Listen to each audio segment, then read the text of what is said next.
박민식 국가보훈부 장관께서 강기정 그 광주시장이랑 제 세게 맞붙었는데 뭐 설전을 주고받고 있어요. 무슨 내용인가 봤더니 광주에 정율성 공원이라는 조성 사업이 추진되고 있다는 거예요.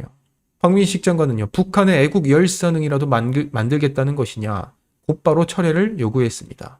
그리고 SNS에 올린 글을 보니까요, 1939년 정율성은 중국 공산당에 가입하고 현재 중국 인민해방군 행진곡인 팔로군 행진곡을 작곡한 장본인이다. 그는 대한민국을 위해서 일제와 싸운 것이 아니라는 거죠. 해방 후 북한으로 귀국해서 조선인민군 구락부장을 지냈으며 인민군 협주단을 창단해서 단장이 됐고, 그가 작곡한 조선인민군 행진가는 한국 전쟁 내내 북한군의 사기를 북돋았는데, 그런 사람의 길이어서 공원을 만들었다는 겁니다. 박민식 장관이 누구한테 세금 바치고 있느냐? 정율성, 중국의 조선족 작곡가다. 일제강점기 조선에서 출성해서 항일 독립운동에 참가한 바도 있으나 중국 공산당, 노동당이 입당하고 해방 후 북한, 중화인민공화국 국적을 취득해서 공산주의 음악인 작곡가 활동을 했다.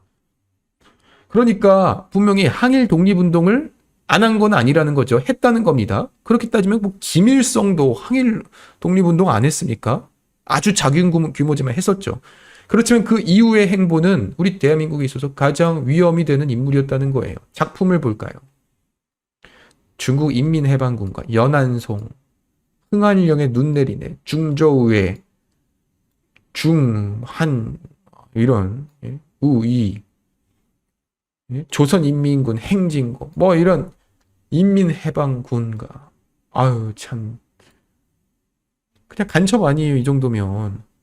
뭐 간첩은 사실 겉으로 드러나지 않는 게 간첩이지만 이거는 그냥 애초에 중공군 소속인 거죠. 현재 그 국가보훈부의 정책 보좌관으로 활동하고 있는 김금엽 보좌관께서 글을 올리셨는데요. 이 김금엽 보좌관이 김일성 종합대 출신입니다. 그리고 부모님은 지금도 북한에 계시지만 혼자서 탈북을 해서 현재는 이제 한국에 내려왔고, 윤석열 캠프에서도 역할을 했고, 지금 이제 결혼을 해서, 그러면 이제 또 대한민국을 위해서 일하시는 분인데요. 이 김금엽 보좌관이 올린 글입니다. 세금 12억을 들여서 복원한 정율성 생가에 전시된 사진 중에 하나다. 아래 사진이 있네요. 사진 설명란을 보고 여기가 한국인지 중국인지 헷갈린다. 저기서 말하는 항미 원조란 6.25 전쟁 당시 우리나라를 불법 침략했던 중공군이 자신들의 참전을 정당화하기 위해서 사용하는 전형적인 선전문구다. 침략국이라고 해도 시원치 않을 판에 항미 원조라니, 이게 지금 말이 되나? 정율성의 헌신과 혁명적 낭만주의? 무슨 헌신을 말하는 건가? 중공군 군복을 입고 중공군을 독려하던 그 헌신, 그것이 우리에게도 헌신인가?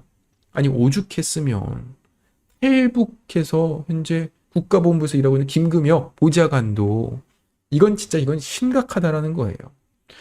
실제로 보니까 정율성이 항미 원조 시절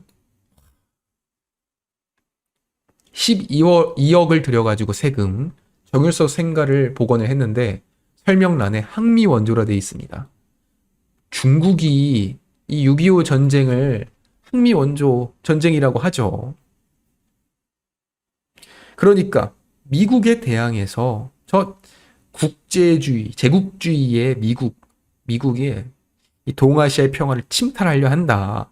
그 미국에 대항해서 조선, 이 대한민국을 돕기 위해서 중국이 어쩔 수 없이 돕기 위해서 대의를 위해서 참여했다는 것이 항미 원조 아닙니까?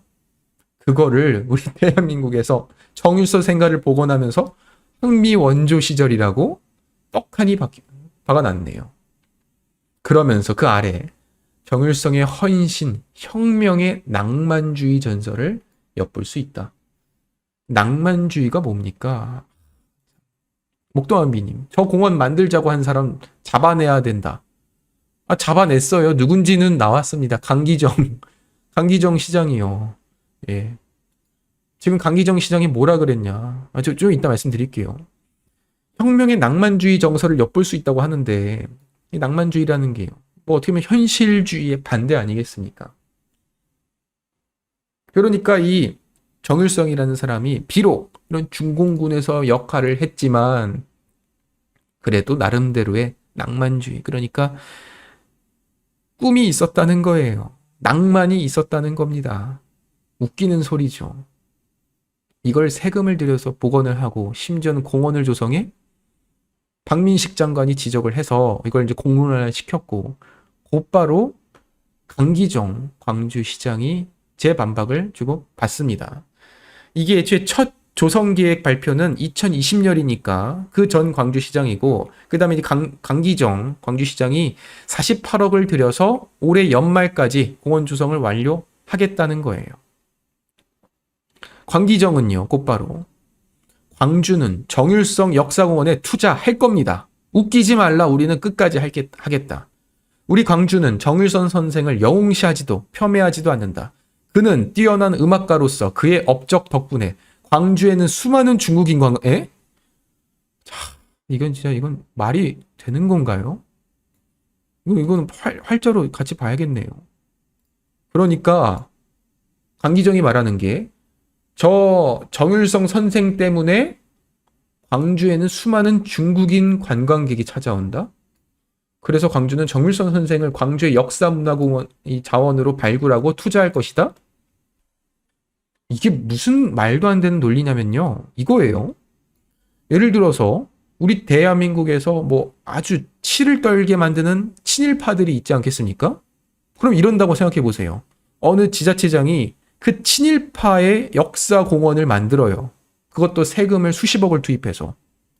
그럼 당연히 비판이 나오겠죠. 민주당에서. 어떻게 친일파 공원을 만드냐? 그런데 그 지자체장이 이 친일파 공원을 만들므로써 일본에서 많은 관광객들이 찾아옵니다. 이게 말이 돼요? 그러면 민주당이 그래요? 관광 수입이 많이 기대할 수 있겠군요. 좋습니다. 하세요. 하겠습니까? 아니 광주의 이 선생 정일성 공산주의 중국 중공군의 이런 역사공을 만드는 이유가 중국인 관광객이 찾아오니까 만들겠다? 그걸 왜 국가 예산으로? 왜 그걸 본인 돈으로 해야죠? 반대로 한국인 관광객들은 갈래도 안 갈 거 아닙니까? 다른 관광객, 미국인 관광객, 일본인 관광객은 광주에 가겠냐고요. 아니, 저런 공원이 있는데. 그리고 항상 하는 말이 항일 독립운동가의 집안에서 태어나 항일 운동가를 했던 사람이다. 김일성도요. 본인을 항일 운동가라고 합니다. 그러면은 우리는 김일성에 대해서 찬양을 하고 기려야 되는 겁니까? 어떻게 이런 분이 지금 지자체장으로 지금도 있는지. 이분이거든요. 이분이 정율성 중국 인민해방군가 작곡가입니다. 이제는 진짜 우리 그 북한이랑 중공군이 우리 대한민국의 나라를 침탈하면서 듣던 그 군가를 작곡한 사람이 우리 한국에서 기리고 있다는 이런 현실이 너무나도 가슴이 메이고, 적어도 이런 사실이 좀 알려져서라도 좀 다행이네요. 박민식 장관이요. 제발 좀 우리 국민들의 바람을 이뤄서 더 세게 끝까지 이런 좀 반대 의견을 내서 꼭 좀 막아줬으면 좋겠습니다.